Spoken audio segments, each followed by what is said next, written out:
Hi everybody, this is Ravi Nallapreddy from Precision Academy. AP Economy Possible Questions.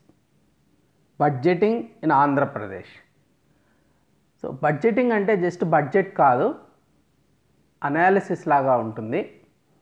అలాగే ఈరోజు నేను ఈ సెషన్లో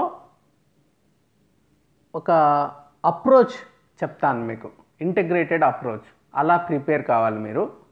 అంతేకాకుండా పాసిబుల్ క్వశ్చన్స్, ఆ క్వశ్చన్స్ ద్వారా different dimensions of the syllabus చెప్పడము, తర్వాత సోర్సెస్ ఎలా ప్రిపేర్ కావాలి, ఏ సోర్సెస్ నుంచి, అవి చెప్తాను అన్నమాట. సో నేను నిన్న చెప్పాను 6 days 6 sessions 6 sections. So 6 సెషన్స్లో 6 sections ఉన్నాయి. వాటిని తర్వాత 7వ రోజు రివిజన్, అది మీరు చేసుకోవాలి. సో ఇంకా ఐడెంటిఫై ఇంపార్టెంట్ ఏరియాస్, ఒక్కొక్క సిలబస్ ఐటంలో డైమెన్షన్స్ క్వశ్చన్స్ రూపంలో నేను చెప్తాను. అరౌండ్ 125 క్వశ్చన్స్ టోటల్ హ్యాండిల్ చేస్తాను. వాటిల్లో నుంచినే మీకు ఎగ్జామ్ క్వశ్చన్స్ అటు ఇటుగా ఆ కంటెంట్ బేస్ చేసుకొని ఇంకొక రకంగా ఫ్రేస్ చేయొచ్చు, అలా వచ్చే అవకాశం ఉంది. కొన్ని బౌన్సర్స్ పడ్డా కానీ అవి చాయిస్లో మనం వదిలేయచ్చు. Identify gaps in your understanding. నేను చెప్పేటప్పుడు ఒక నోట్స్ పెట్టుకోండి, ఈ డైమెన్షన్స్ మనం ఇంకా చూడలేదు కదా అనేసి నోట్ చేసుకోండి. వాటిని ఎండ్ ఆఫ్ ది డేకి అవన్నీ కవర్ చేసుకోండి నోట్స్లో. ఇంకా సోర్సెస్ నేను లాస్ట్లో ఇస్తాను కదా, ఆ సోర్సెస్లోకి కూడా వెళ్ళి తర్వాత అన్నీ మీరు అనాలిసిస్ సొంతంగా కూడా కొంచెం చేసుకొని మీరు నోట్స్ డెవలప్ చేసుకోవాలి. ఇంకా ఇదంతా కూడా నేను ఇప్పుడు చెప్పబోయేది కూడా ఒక వర్డ్ డాక్యుమెంట్లో నేను కావాలంటే పంపించగలను. నా స్టూడెంట్స్కి ఎవరైనా అవసరం ఉంది సార్, నేను టైం సేవ్ అవుతుంది పంపించండి, క్వశ్చన్స్ ఒకసారి చూసుకోవాలంటే పంపిస్తాను. ఇప్పుడు సిలబస్ ఒక్కసారి గ్లాన్స్ చేస్తే, government budgeting in AP, budget constraints, తర్వాత central assistance and issues of conflict after bifurcation of the state, తర్వాత management of deficits, highlights and analysis of the current year budget, state finance commission and local finances. So ఇది ఇప్పుడు already రిసోర్సెస్లో కూడా ఇదే topic వచ్చింది, central assistance issues. So ఎందుకు 2-3 చోట్ల వస్తుంది? అలాగే ఒక్కొక్క ఏ సిలబస్కి ఆ సిలబస్ సపరేట్గా మరి కంపార్ట్మెంటల్ ప్రిపరేషన్ ఉండకూడదు. ఇప్పుడు ఒక ఫ్లోలో చూసుకోవాలి మనం. ఇప్పుడు బడ్జెట్ అంటే ఏంటి? Expenses, income, revenues, expenditures. So expenditures అంటారా, ఇంతకుముందు గవర్నమెంట్ కావచ్చు, ఇప్పుడు గవర్నమెంట్ కావచ్చు, ఇప్పుడు నవరత్నాలు, చాలా ఎక్స్పెండిచర్స్ ఉన్నాయి. ఇంకా గ్రామ సచివాలయం ఒకటి పెట్టుకున్నాము, ఇన్ఫ్రాస్ట్రక్చర్ డెవలప్ చేసుకోవాలనుకుంటున్నాము, చాలా ఎక్స్పెన్సెస్ ఉన్నాయి. దానికి రెవెన్యూస్ తగ్గిపోతున్నాయి నిజానికి కరోనా కారణంగా. సో ఈ సిచ్యువేషన్లో గ్యాప్ ఎక్కువ అవుతుంది కదా. ఈ గ్యాప్ అంటే ఏంటి? So we need to understand possible expenditures ఏంటి, ఎంతెంత ఫిగర్స్, జనరల్ ఐడియా కాదు, రెవెన్యూస్ ఎంత వస్తున్నాయి, గ్యాప్ ఎంత ఉంది. So this is called revenue deficit కదా. సో ఈ రెవెన్యూ డెఫిసిట్, ఈ రెవెన్యూ డెఫిసిట్ని ఎట్లా ఫిల్ చేయాలి? So how to fill this gap between, so అప్పులంటే మళ్ళీ ఎఫ్ఆర్బిఎం లిమిట్స్, తర్వాత ఎంత అప్పు, తర్వాత ఇంకోటి ఏంటి సెంట్రల్ అసిస్టెన్స్. దీని నుంచి మనం చూసుకున్నప్పుడు సెంట్రల్ అసిస్టెన్స్.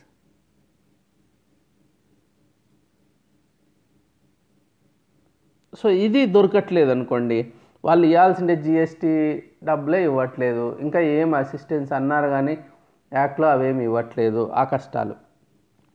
సో అవన్నీ బైఫర్కేషన్ రిలేటెడ్. మనకున్న రెవెన్యూస్ అన్నీ తగ్గిపోయాయి బైఫర్కేషన్ వలన. సో అది ఆ క్యాపిటల్ పోయింది, ఇప్పుడు మళ్ళీ క్యాపిటల్ కట్టుకోవాలి, దానికి ఖర్చులు, దానికి ఎవరిస్తారు? సెంట్రల్ అసిస్టెన్స్ కావాలి. తర్వాత ఇక్కడ లాస్ ఆఫ్ రెవెన్యూ ఉంది, దాన్ని ఫిల్ చేయాలి central government.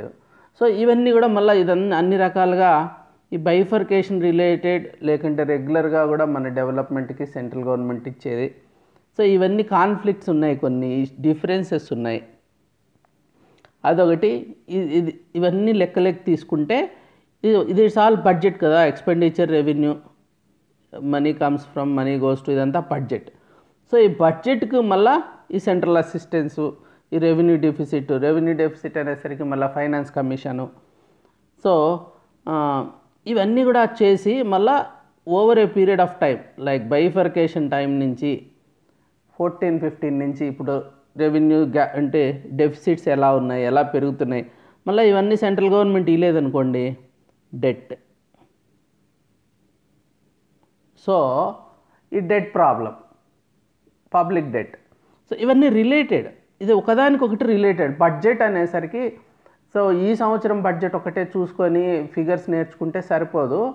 Over a period of time ఈ బడ్జెట్ గురించి స్టడీ చేస్తూ deficits, how we are like, constraints ఏమున్నాయి దీంట్లో, మనము డెట్ తీసుకోవడానికి ఈ ఎఫ్ఆర్బిఎం లిమిట్స్ కావచ్చు, ఏమి కన్స్ట్రైంట్స్ ఉన్నాయి, మనం ఎంత దూరం వెళ్ళగలం అక్కడ, ఈ సెంట్రల్ గవర్నమెంట్లో ఎంత డబ్బులు వస్తాయి, దాని కన్స్ట్రైంట్స్ ఏంటి, యూటిలైజేషన్ కావచ్చు ఎలా ఉంది, ఏం ఇష్యూస్ ఉన్నాయి, ఇంకా ఎక్స్పెండిచరు, రెవెన్యూ, వీటిల్లో కన్స్ట్రైంట్స్ ఏంటి. ఇప్పుడు మళ్ళీ ప్రొహిబిషన్ అంటున్నాము, అంత రెవెన్యూస్ తగ్గుతుంటాయి, మళ్ళీ కరోనా వలన రెవెన్యూ తగ్గుతుంది.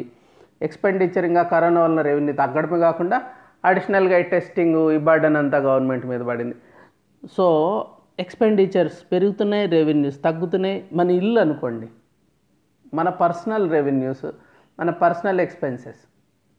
సో ఇది మనం ఎట్లా మేనేజ్ చేస్తాము, అప్పులకి వెళ్తామనుకో, అప్పులు ఎవడు ఇస్తాడు, ఎన్ని రోజులు ఇస్తాడు, సో ఎంత వెయిట్ చేస్తాడు, మళ్ళీ వాళ్ళకి 5-6 ఏళ్ళ నుంచి తీసుకుంటున్నాము, వాళ్ళకి మళ్ళీ కట్టాలి. బైఫర్కేషన్ అప్పుడే మనకు అప్పు చాలా వచ్చింది, ఆస్తి తక్కువ వచ్చింది, అప్పు ఎక్కువ వచ్చింది. సో ఇవన్నీ మళ్ళీ bifurcation related. So these are all related issues. ఈ రిలేటెడ్ ఇష్యూస్ అన్నిటినీ మీరు పక్కన పెట్టుకొని ఒక అవగాహన అనేది తెచ్చుకుంటే మీకు ఫిగర్స్ అన్నీ గుర్తుంటాయి, అర్థమవుతుంది, కనెక్ట్ అవుతుంది. సో అన్కనెక్టెడ్గా మీరు దేనికి అదే చదువుకోవడం అనేది రైట్ అప్రోచ్ కాదు. దేనికి అదే చదువుకుంటే ఈ పర్టికులర్ ఏరియాలో ఇంత ఖర్చు పెడుతున్నాడు, ఆ పర్టికులర్ ఇది బై హార్ట్ చేసుకుంటా పోతారు కొంతమంది. అలా కాదు. Bifurcation has some impact. తర్వాత ఈ బడ్జెట్ ఏంది, ultimately it comes to budget. మనకు ఇప్పుడు 5-year ప్లాన్స్ అవి కూడా లేవు కదా, ఇదంతా బడ్జెట్ దగ్గరికి వస్తుంది. State finance commission, centre state relations, financial relations, debt, external support projects, grants, మరి రెవెన్యూ డెఫిసిట్స్, ఇవన్నీ కూడా రిలేటెడ్ ఐటమ్స్. ఈ అనాలిసిస్ చేసుకోవాలి, మనము కనెక్ట్ చేసుకోవాలి. Analyse and connect. అది మీరు చేసుకున్నారంటే మేనేజ్మెంట్ ఆఫ్ డెఫిసిట్ జరుగుతుంది. అది మీరు అర్థం చేసుకోవాలి. సో రిసోర్స్ మేనేజ్మెంట్ అన్నాడు ఇంతకుముందు ఒక చాప్టర్లో. ఆ రిసోర్సెస్ ఉన్నాయి, ఆ రిసోర్సెస్ అన్నిటిని అర్థం చేసుకొని రిసోర్స్ మేనేజ్ చేసుకొని దాంట్లో నుంచి మనము రెవెన్యూస్ జనరేట్ చేసుకోవాలి. రెవెన్యూస్ ఎట్లా పెంచాలి అనేది రిసోర్స్ మేనేజ్మెంట్లో.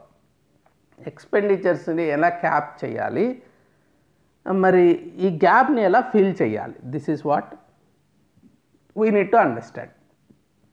ఇప్పుడు 1 by 1 చూద్దాము. Government budgeting in AP. So discuss the structural composition of AP's economy in terms of gross value added GVA at current and constant basic prices 2011-12 base from 2014-15 to 2000 you can ask 18-19 or 20-21. So ఈ 2014-15 నుంచి ఒక 18-19 వరకు ప్రస్తుత మరియు స్థిర ప్రాథమిక ధరలలో స్థూల విలువ జోడింపు పరంగా ఆంధ్రప్రదేశ్ ఆర్థిక వ్యవస్థ యొక్క నిర్మాణ కూర్పు. సో మనం ఇదంతా అర్థం చేసుకుంటేనే ప్రజెంట్ ఇయర్ గురించి అర్థం చేసుకోగలం. సో అప్పటి నుంచి ఇప్పుడు దాకా, మొదలైనప్పటి నుంచి, ఆంధ్రప్రదేశ్ సపరేట్ స్టేట్ అయినప్పటి నుంచి ఇప్పుడు దాకా ఒక అర్థం చేసుకోవాలి మొత్తం కాంపోజిషన్, ఎకానమీ GVA బేస్ చేసుకొని. తర్వాత discuss the sources and trends in revenue of Andhra Pradesh government before and after reorganization for the period 11-12 to 1920. So అప్పుడు ఎలా ఉండేది, మళ్ళీ 14-15 తర్వాత, పునర్వ్యవస్థీకరణకు ముందు తర్వాత. సో ఆంధ్రప్రదేశ్ యొక్క ఆదాయ వనరులు మరియు ఖర్చు, ఇది ముందు ఎలా ఉండేది, ఆదాయం అంటే ఇంకా సర్వీస్ సెక్టర్ కానీ అప్పుడు ఎలా ఉండేటివి, ఇప్పుడు ఎలా ఉన్నాయి బైఫర్కేషన్ తర్వాత. ఈ డిఫరెన్సెస్ అర్థం చేసుకుంటే మనకు బైఫర్కేషన్ యొక్క ఎఫెక్ట్ అర్థమవుతుంది. This is more of analysing the budget, time series analysis. So ఇంకా కొన్ని క్వశ్చన్స్ చూద్దాం దీంట్లో. The proportion of revenue receipts and total budgetary receipts as percentage of GSDP increased during the period 2002 to 7 and declined during 2008 to 14. So ఇది pre bifurcation అప్పుడు ఎలా trends ఉన్నాయి. Revenue రాబడి మొత్తం బడ్జెట్ రాబడి నిష్పత్తి జిఎస్డిపి శాతంగా ఒక పీరియడ్లో పెరిగింది, ఇంకా వేరే పీరియడ్లో క్షీణించింది. సో ఇవి అనాలిసిస్ అనమాట. జస్ట్ వీటిని రెవెన్యూ రిసిప్ట్స్ గురించి అనలైజ్ చేయడం. ముందు ఎలా ఉండేది, what are the direct and indirect taxes levied by the government of AP. ఇది ప్రత్యక్ష మరియు పరోక్ష పన్నులు. ఇది బడ్జెట్లో నుంచి స్ట్రైట్ క్వశ్చన్. ఇవన్నీ తెలిసి పెట్టుకొని ఉండాలి మనం. కొన్ని ఫిగర్స్ రావాలి మనకి, ఒక ఫీల్ వచ్చేయాలి. ఓకే, దీనికి ఒక 10,000 కోట్లు, దీనికి ఒక 5,000 కోట్లు, దీనికి ఒక 300 కోట్లు, దీనికి 20,000 కోట్లు, అట్లా. Right note on debt composition of AP government, tax revenue and other resource inflows into AP government from the central government. Andhra Pradesh ప్రభుత్వ రుణ కూర్పు కాంపోజిషన్, ప్రభుత్వం నుండి ఆంధ్రప్రదేశ్ ప్రభుత్వానికి పన్ను రాబడి మరియు ఇతర వనరుల ప్రవాహం. సో ట్యాక్స్ రెవెన్యూస్ ఏమొస్తాయి, అదర్ రెవెన్యూస్ ఏంటి, సెంట్రల్ గవర్నమెంట్ నుంచి flow. Central budgeting in AP, government budgeting in AP, దాంట్లో bring out the relative importance of plan and non plan expenditure of AP government during the reforms period. సంస్కరణల కాలంలో ఆంధ్రప్రదేశ్ ప్రభుత్వం ప్రణాళిక మరియు ప్రణాళికేతర వ్యయాల సాపేక్ష ప్రాముఖ్యత. Discuss the sectoral performance of 11th and 12th 5-year plans of Andhra Pradesh. So ఇది చాలా లెస్ లైక్లీ ఈ రెండు, ఎందుకంటే ఇప్పుడు ప్లానింగ్ తీసేశారు కదా. సో ఓల్డ్ పేపర్స్లో ఇట్లాంటి క్వశ్చన్స్ కనిపిస్తాయి కాబట్టి ఇట్లాంటివి మీరు వదిలేసినా పెద్ద రిస్క్ ఏం లేదు. ఓల్డ్ పేపర్స్ చూసి భయపడి అవంతా మనం ప్రిపేర్ కావాల్సిన లేదు. అప్పుడు సిలబస్ అలా ఉండేది. ఇంకా బడ్జెట్ కన్స్ట్రైంట్స్ విషయానికి వస్తే, what are the budgetary constraints of the state of Andhra Pradesh. నేను చెప్పాను కదా, ఎఫ్ఆర్బిఎం లిమిట్స్ కావచ్చు, ఈ కన్స్ట్రైంట్స్ ఉంటాయి, దాటిపోలేం. ఒక బడ్జెటరీ కన్స్ట్రైంట్స్ అంటే ఖర్చులు, కొన్ని తప్పనిసరి ఖర్చులు ఉంటాయి, ఆదాయాలు ఇంకా పెరగవు. సో ఇంకా క్రియేటివ్గా మనము పెంచుకుంటా పోవాలి. అప్పు కూడా మనకు ఒక లిమిట్ ఉంటుంది. ఎట్లా, ఇవన్నీ కన్స్ట్రైంట్స్ అనమాట. మూడు వైపుల నుంచి ఆదాయానికి కన్స్ట్రైంట్స్ ఉంటాయి, ఖర్చులకి మినిమమ్స్ ఉంటాయి. You can't go below. Or debt servicing ఉంటుంది, డెట్ సర్వీసింగ్ కూడా ఉంటుంది. సో చాలా కాస్ట్లీ ఉంటాయి కొన్ని డెట్స్, అవన్నీ కూడా మనము చూసుకోవాలి. Central assistance and issues of conflict. Describe the analysis of tax devolution from central government to Andhra Pradesh government in the last decade. గత దశాబ్దంలో కేంద్ర ప్రభుత్వం నుంచి ఆంధ్రప్రదేశ్ ప్రభుత్వానికి పన్ను పంపిణీ యొక్క విశ్లేషణ. ఇది 14-15 నుంచి చేసుకుంటే చాలు నిజానికి మనం.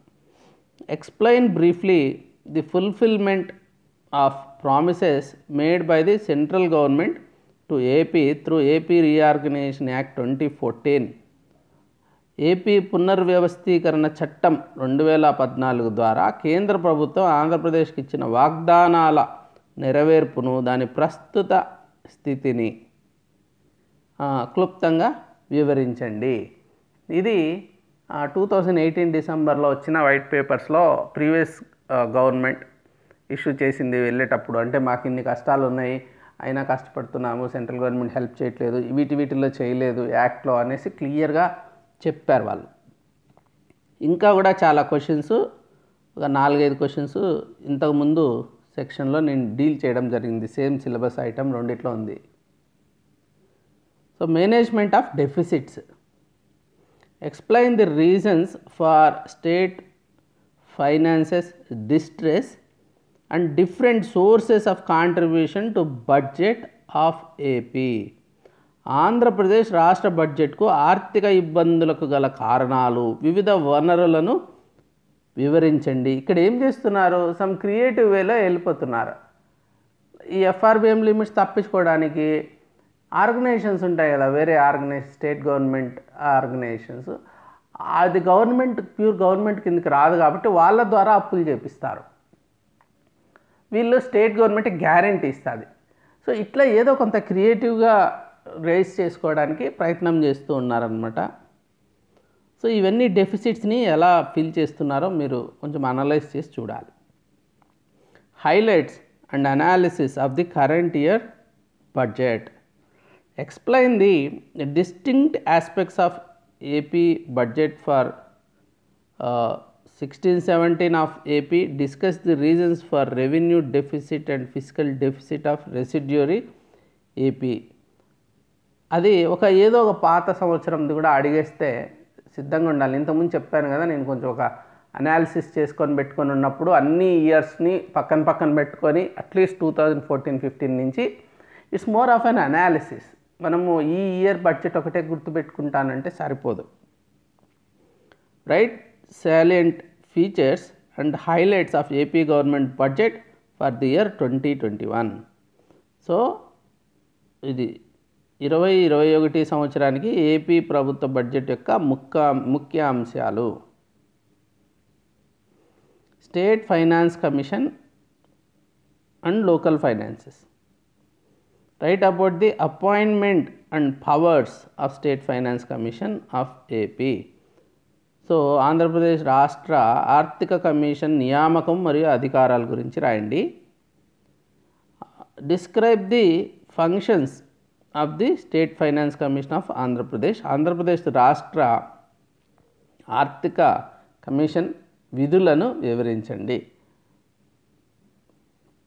ఇంకా critically evaluate the performance of state finance commission, ఆర్థిక కమిషన్ పనితీరును విమర్శనాత్మకంగా అంచనా వేయండి. విమర్శనాత్మకంగా అంటే పాజిటివ్గా ఇట్లా చేసింది, ఇవి ఫెయిల్యూర్స్ అన్నట్టు. Compare the performance state finance commission with the finance commission of India, రాష్ట్ర ఆర్థిక కమిషన్ పనితీరు భారత ఆర్థిక కమిషన్తో పోల్చి చెప్పాలి. Suggest measures to improve the performance of state finance commission and the recommendations of the RBI in this regard. ఇట్లాంటి question అడిగే chance ఉంది. ఆర్థిక కమిషన్ పనితీరును మెరుగుపరచడానికి ఆర్బీఐ సిఫారసులు మరియు ఇతర చర్యల్ని సూచించండి. It's more of polity type of ఇది. దానికి పవర్స్ ఏంటి, దాని ఫెయిల్యూర్స్ కానీ, దాని పాసిబుల్ స్కోప్ టు ఇంప్రూవ్ కానీ, ఇది ఎగ్జాక్ట్ ఫిగర్స్ సంవత్సరానికి సంబంధం లేకుండా ఉండొచ్చు ఈ పర్టికులర్ టాపిక్లో కన్నా క్వశ్చన్ అడిగితే. ఇంకా సోర్సెస్ విషయానికి వస్తే ఈ వైట్ పేపర్ 19ది కాకుండా 18ది ఇంకా ఎక్కువ యూస్ఫుల్ మీకు, అది చూసుకోండి. సో బడ్జెట్ ఇంకా బుగ్గన స్పీచ్ నేను మన దాంట్లో పెట్టాను ప్రెసిషన్ యూట్యూబ్ ఛానల్లో. అది చూసుకుంటూ అది వింటూ మీరు దాని యాజ్ ఇట్ ఈస్ స్పీచ్ తెలుగులో ఇంగ్లీష్లో కూడా ఉన్నాయి. సో అక్కడికి వెళ్ళి అది పక్కన పెట్టుకొని ప్రింట్అవుట్ దాన్ని చూసుకుంటా వింటూ ఉంటే బాగా మనకి అర్థమవుతుంది, సింక్ అయిపోతుంది. ఇంకా కూడా ఇంకా పిఆర్ఎస్ అనాలిసిస్ అని ఇక్కడ ఒకటి ఇచ్చాను లింక్. ఇది చాలా యూస్ఫుల్ అనాలిసిస్. ఇది పార్లమెంటేరియన్స్ కోసం అని చెప్పి ఈ అనాలిసిస్ ఇస్తారు. ఇంకా ఏపీ ఎకనామిక్ సర్వే, దీంట్లో కూడా మన ఫైనాన్షియల్ పొజిషన్ గురించి కొంచెం ఉంటుంది. ఇంకా జిఎస్టీ షేరే మనకు రాలేదు కదా, దాని గురించి. ఇంకా సెంట్రల్ అసిస్టెన్స్, పబ్లిక్ డెట్ గురించి కొన్ని న్యూస్ పేపర్ క్లిప్పింగ్స్ ఇక్కడ పెట్టాను. తర్వాత తెలుగులో కూడా ఈ ఇచ్చిన్నారు బడ్జెట్, అవి లేటెస్ట్ బడ్జెట్. తర్వాత ఇంకా అదర్ సోర్సెస్ వచ్చి మనకి బుక్స్ దొరుకుతున్నాయి కదా మార్కెట్లో. మునిరత్నం నాయుడు, పాషా సారు, ఇంకా Vivekananda and Lakshmaiah sir. So వీళ్ళంతా కూడా కొన్ని ఏపీ ఎకానమీ బుక్స్ పెట్టారు. అలాగే జీబీకే, ఐఎస్ఎన్ రాజు, అవన్నీ. ఇవన్నీ కూడా అకార్డింగ్ టు సిలబస్ ఉంటాయి. ఏపీ ఆర్థిక వ్యవస్థ అకాడమీ వాళ్ళది కాంపిటేటివ్ ఎగ్జామ్స్ కోసం, తెలుగు అకాడమీ వాళ్ళది వీటి నుంచి తెలుగులో ఉన్నాయి. సో మీరు ఏం చేయొచ్చు అంటే ఇప్పుడు కొన్ని బుక్స్ తీసుకోవచ్చు, like Vivekananda and doctor Vivekananda and doctor Lakshmaiah, వీళ్ళది సిలబస్ ప్రకారమే ఉంది. అయితే అప్ టు డేట్ ఉన్నాయా లేదా చూసుకోవాలి మనం. Some material you will get. What you have to do is ఒక బుక్ కొనుక్కోవాలి, ఒక బుక్ వీటిల్లో ఏదన్నా ఒకటి. ఎందుకని? అది కొంచెం టైం సేవ్ అవుతుంది, అంతా ఒక చోట దొరికేస్తుంది. నేను చెప్పిన సోర్సెస్ వెతుక్కోవడం కాకుండా అంతా ఒక చోట దొరికేస్తుంది కాబట్టి కొంచెం టైం సేవ్ అవుతుంది, కొన్ని పాయింట్స్ దొరుకుతాయి. సో దాని మీదనే డిపెండ్ కాకూడదు. ఎందుకంటే మళ్ళీ స్టాండర్డ్ సోర్సెస్ చూసుకోవాలి. నేను చెప్పిన స్టాండర్డ్ సోర్సెస్ అవన్నీ చూసుకుంటూ, ఇంకా లేటెస్ట్గా దీని మీద ఏమైనా న్యూస్ వచ్చాయి, మరి సెంట్రల్ ఫైనాన్స్ మినిస్టర్ ఏం చెప్పింది, దానికి సంబంధించి డెట్ గురించి, ఏపీ గురించి, అట్లా. మళ్ళీ జగన్ ఢిల్లీకి వెళ్ళినప్పుడు అడిగాడు అంటారు, ఏంటి అవన్నీ, ఏం ఇష్యూస్, అవన్నీ మనం అప్డేట్ చేసుకుంటూ ఉండాలి. లేకుంటే ఇక్కడున్న స్టాటిస్టిక్స్ అంతా ఓల్డ్ అయిపోయింటాయి అనమాట. అప్ టు డేట్ ఈ బుక్స్ జనరల్గా అప్ టు డేట్ ఉండే ఛాన్స్ చాలా తక్కువ. సో అప్ టు డేట్ ఉండాలి కాబట్టి మనము దాంట్లో నుంచి కొంత స్టాటిక్ పార్ట్ తీసుకొని, కొన్ని పాయింట్స్ తీసుకొని అప్ టు డేట్ చేసుకోవాలి. మళ్ళీ ఏం చేయాలి, ఈ గైడ్స్తో స్టాటిస్టిక్స్ వరకే మెయిన్గా దాంట్లో చాలా కేర్ఫుల్గా ఉండాలి. పాత ఇచ్చేసారా, కొత్త ఉన్నాయా. సో ఇంకా దాని లిమిటేషన్స్ని కూడా కొంచెం అర్థం చేసుకోవాలి. It's a subset. ఇప్పుడు ఈ బుక్స్ అనేది ఏంటి, వీళ్ళకైనా సొంతంగా ఎవరు రాయలేరు కదా. ఎక్కడో నేను చెప్పిన అదర్ సోర్సెస్, సర్వే కావచ్చు, బడ్జెట్స్ కావచ్చు, ఏవైనా సోర్సెస్, వాటిల్లో ఒక సబ్సెట్ ఇది. అంటే ఏంటి, కొంత మిస్ అవుతుంది, డెఫినెట్గా మిస్ అవుతుంది. కాబట్టి కరెక్ట్ ఐడియా కోసము ఒరిజినల్ సోర్సెస్కి వెళ్ళడం అనేది ఎప్పటికైనా మంచిది. ఎంత టైం లేదు కదా అంటే, టైం ఎప్పటి నుంచి ఉంది, 2018 నుంచి ప్రిపేర్ అయితేనే ఉన్నాము, ఎప్పుడు అడిగినా టైం లేదంటారు. అది కుదరదు కదా. వేరే వాళ్ళు టైం ఉన్నోళ్ళు కొంతమంది ఉండింటారు, ఈ 2 ఏళ్ళు టైం వాడుకున్న వాళ్ళు, వాళ్ళకి బెటర్ స్కోర్ వస్తుంది. కాబట్టి మనకు టైం లేదనుకుంటే సరిపోదు. ఇది రిలేటివ్ పర్ఫార్మెన్స్, కాంపిటేటివ్ ఎగ్జామ్ కదా, బాగా రాయాలి. అంటే బాగా రాయాలి, మన పేరు ఫైనల్ లిస్ట్లో ఉండాలి అనుకుంటే మాత్రము ఇది జస్ట్ ఒక రెఫరెన్స్ మాదిరిగా కొన్ని పాయింట్స్ కోసం ఈ బుక్ ఏదైనా ఒకటి స్టాండర్డ్ బుక్, సిలబస్ వైజ్ ఉన్న బుక్ తీసుకొని దానికి మళ్ళీ యాడ్ చేసుకోవాలి. మీరు నోట్స్ వన్ టైం కదా చేసుకోవాలి. సో ఈ రిమెంబరింగ్ ఫ్యాక్ట్స్ ఇవంతా రీప్రొడ్యూస్ చేసుకోవాలి. మీరు నోట్స్ తయారు చేసుకొని ముందరికి వెళ్ళిపోతుంటారు, తర్వాత నోట్స్ చదువుతూ ఉంటారు. అట్లా కాదు, మీరు అంతా అనలైజ్ చేసుకొని, కనెక్ట్ చేసుకొని, బాగా ఒక డయాగ్రామేటిక్గా మీరు పెట్టుకొని మళ్ళీ రీప్రొడ్యూస్ చేస్తూ ఉండాలి చూడకుండా. అప్పుడే మీకు బాగా ఉంటుంది. ఈ ఫ్యాక్ట్స్ ఇప్పుడు మరి ఏపీ హిస్టరీలో అనుకో, ఎంతోమంది రచయితలు వాళ్ళ పుస్తకాలు అవన్నీ గుర్తుపెట్టుకోవాలి, లేకుంటే ఫ్యాక్ట్స్ చాలా వస్తాయి కదా. అలాగే దీంట్లో కూడా ఫ్యాక్ట్స్ చాలా వస్తాయి. ఇది ప్రిలిమ్స్ అంత ఫ్యాక్చువల్ ఉండకపోయినా ఫ్యాక్ట్స్ యూస్ చేసుకుంటూ అనలైజ్ చేసుకోవాలి. కొన్ని కోట్ చేయాల్సి వస్తుంది ఫ్యాక్ట్స్ని. కాబట్టి ఇవన్నీ కనెక్ట్ చేసుకోండి, మీరు అనలైజ్ చేసుకోండి, రీప్రొడ్యూస్ చేయండి.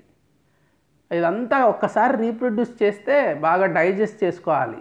ఇదంతా తీసుకొని బాగా డైజెస్ట్ చేసుకొని, ఇంటర్నలైజ్ చేసుకొని, కనెక్ట్ చేసుకొని అన్ని ఫ్యాక్ట్స్ అన్ని డీటెయిల్స్ తర్వాత డయాగ్రమాటిక్గా పెట్టుకొని రీప్రొడ్యూస్ చేయండి. దెన్ ఇవన్నీ కూడా ఇప్పుడు బడ్జెట్ డెఫిసిట్స్, కాన్స్టెంట్స్ ఇవన్నీ ఒక డయాగ్రమాటిక్ రిప్రజెంటేషన్ మీకు ఉంటే మంచిది, చూపిస్తే కూడా మంచిది. అవి గుర్తుపెట్టుకోండి. Then you will have good score. ఇది లిమిటెడ్ సిలబస్. ఇండియన్ ఎకానమీ అంత పెద్ద సిలబస్ కాదు ఇది. AP economy limited syllabus. నేను చెప్పిన క్వశ్చన్స్కి ఆన్సర్స్ చూసుకుంటే you will be good enough. Thank you very much. You may subscribe to Precision YouTube channel. It's free, and then also freely you can register in precisionacademy.in to get current affairs there, daily 5 questions, and or you can call 81010101 40 or 50 or 60 for more details and test series or mentorship or whatever. Or you may message me at 85 number. Please don't call me, just message me. I will get back to you on the same day in my own convenient time. Thank you very much for joining. Have a good day. Bye bye.